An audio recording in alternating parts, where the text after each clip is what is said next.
जिल्हा परिषद ठाणे अंतर्गत कलाविष्कार 2024 व क्रीडा महोत्सव साजरा। आरोग्य आणि आनंद यासाठी कार्यशील व प्रयत्नशील रहा। माननीय मुख्य कार्यकारी अधिकारी श्री मनोज जिंदल। जिल्हा परिषद ठाणे अंतर्गत अधिकारी व कर्मचारी यांच्या कलागुणांना वाव देण्यासाठी सांस्कृतिक व क्रीडा महोत्सवाचे आयोजन करण्यात आले होते।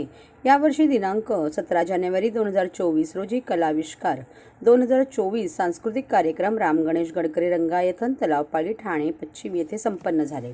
कार्यक्रमाचे उद्घाटन माननीय मुख्य कार्यकारी अधिकारी तथा प्रशासक श्री मनोज जिंदल यांच्या हस्ते झाले।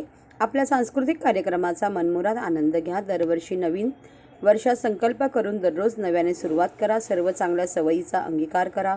उत्तम आरोग्य आणि आनंद यासाठी कार्यशील व प्रयत्नशील रहा, असे मार्गदर्शन माननीय मुख्य कार्यकारी अधिकारी श्री मनोज जिंदल यांनी केले। कार्यक्रमासाठी सामान्य प्रशासन विभागाने पुढाकार घेऊन उत्तम कामगिरी केल्याबद्दल मुख्य कार्यकारी अधिकारी श्री मनोज जिंदल यांनी अभिनंदन केले।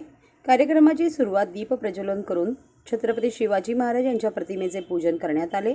यावेळी माननीय अतिरिक्त मुख्य कार्यकारी अधिकारी डॉक्टर रुपाली सातपुते, प्रकल्प संचालक श्री छायादेवी शिसोदे, उपमुख्य कार्यकारी अधिकारी सामान्य प्रशासन विभाग श्री अविनाश फडतरे, उपमुख्य कार्यकारी अधिकारी ग्रामपंचायत विभाग श्री प्रमोद काळे, मुख्य लेखा व वित्त अधिकारी श्री वैजनाथ बुरुडकर, पाणी पुरवठा व स्वच्छता विभाग प्रमुख श्री पंडित राठोड, जिल्हा आरोग्य अधिकारी डॉक्टर गंगाधर परगे, शिक्षणाधिकारी माध्यमिक श्रीमती ललिता दहितुले, शिक्षणाधिकारी प्राथमिक श्री भाऊसाहेब कारेकर, कार्यकारी अभियंता श्री प्रदीप कुलकर्णी, महिला व बाल विकास विभाग प्रमुख श्री संजय बागुल, बांधकाम विभाग प्रमुख श्री संदीप चव्हाण तसेच सर्व अधिकारी व कर्मचारी उपस्थित होते।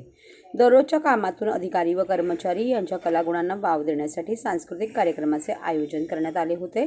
स्टार प्रवाहवरील छोटे उस्ताद पर्व 2 ची विजेती कुमारी श्रेया गाढवे यांनी कार्यक्रमास उपस्थित राहून त्यांच्या अप्रतिम गाण्याने वातावरण प्रसन्न झाले। या कलाविष्कार 2024 कार्यक्रमात गायन, नृत्य, फॅन्सी डान्स, ड्रेस, एकपात्री नाटक, सामूहिक नाटक, वेशभूषा इत्यादी कलागुण यांचे अधिकारी व कर्मचारी यांच्याकडून सादरीकरण करण्यात आले। उत्तम कला सादरीकरण करणाऱ्या अधिकारी व कर्मचारी यांच्यासाठी बक्षीस वितरण करून अभिनंदन करण्यात आले।